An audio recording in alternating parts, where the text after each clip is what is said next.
In recent times, the story of refuse collection and disposal in Lagos has not been palatable.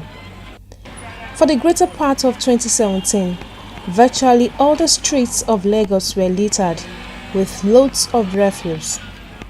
In a visit to Lawansin, a suburb in Surulere area of the state, heaps of refuse and dustbin depot were the order of the day, spilling over onto major roads of Lagos. Just in front of a primary school was a refuse dump site, which has become an eyesore and even a burden to the school authorities, residents and business owners around the area. We have been complaining about this mess that is here. Several times, people come here to put some refuse here, dump it here, inside motor. Some people come inside the bus, come down inside the bus, they'll put it here. And this is inside your primary school here. You can even see the school compound here. Those children, they can now come outside playing, doing sport, everything. They can't do it now because of the smelling that is smelling here. Though I have a shop here, I started last year, and that was when a lawman are still in existence, and they've been doing well. Though they do dump the dirty here.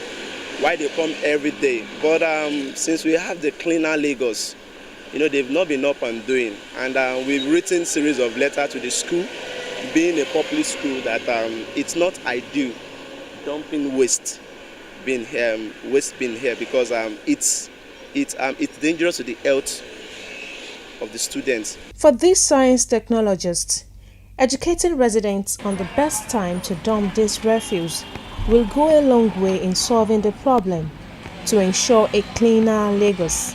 These are some of the challenges of a city. A city with a high population density has a lot of challenges. And the first thing about that challenge is, even if you want to act, do you have the information to act?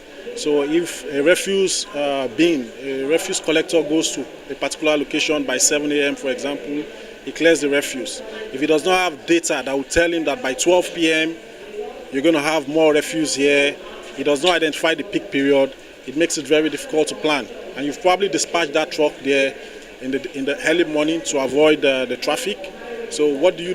If you as a citizen go there in the afternoon, you see a lot of waste, but you do not know that something has been cleared in the early morning. So with user engagement, with user education, simple things like probably educating the users on the best time to drop their refuse will make a lot of difference. So the special advisor to the governor on education appealed to Lagosians to be patient, as the problem of waste management will soon be a thing of the past, while adding that Lagos State needs 5 engineering landfill sites to ensure a clean environment.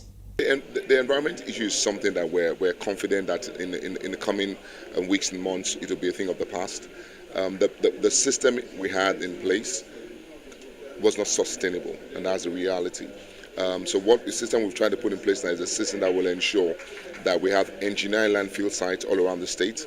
We did an audit of our environmental issues, and the Lagos, as you know it today, needs a minimum of 5 engineering landfill sites. We need like 25 transfer loading systems. That was the reality on ground. So the new system, the Cleaner Lagos Initiative, is supposed to be a private sector driven model that help us achieve this over the long run. The government itself doesn't have the money to run the system. For example, the Olushosu site that you see there is a dump site. For us to close that dump site is going to cost the Lagos State government a minimum of $25 million. But the question is, how long will this take to ensure Lagos become a clean city?